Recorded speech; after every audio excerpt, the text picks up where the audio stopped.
এই রান্নাটা হয়ে গেলেই সবাইকে ডেকে খেতে বসিয়ে দেবা বৌমা। আচ্ছা মা, ঠিক আছে। মা, মা,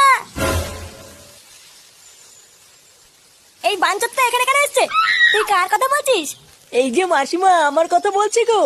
আপনার ছেলেটা না খুব দুষ্টু, একটু ইয়ার কিউ বোঝে না বাবা গো বাবা। হ্যাঁ গো, তুমি আমার ভাইকে গালাগালি দিলে। বাড়াটা গালাগালি দেবো না তো কি দেবো? ও বলছো তার বাল, বাড়া আমাকে ঘরে একা পেয়ে আমার প্যান্টের ভিতরে হাত ঢুকে দিয়েছে। মা গো মা, জামাই বাবু তুমি অত রেগে যাচ্ছ কেন? আমি তো তোমার শুধু একটু সাইজটা দেখছিলাম গো।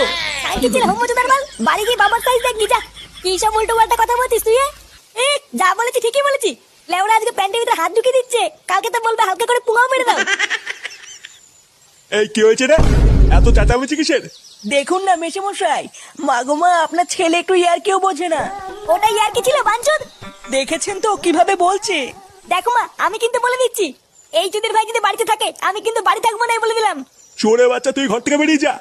আমরা কোনো কাজকর্মের বেলায় নেই, কোনো রোজগার পাতি নেই, আবার বড় বড় কথা। ও বাড়া, মায়ের থেকে মাসির দরদ বেশি, তাই তো? বাড়া এখন তো দেখছি আমার থেকে এই বাড়িতে হোমোচোদার দাম বেশি। লেওরা যেদিন এই হোমোচোদাটা তোমার ধুতির ভিতরে হাত ঢুকিয়ে নেয়ানারি করবে সেদিন বুঝবা বালের এই বাড়িতে আমার কোনো দামই নেই।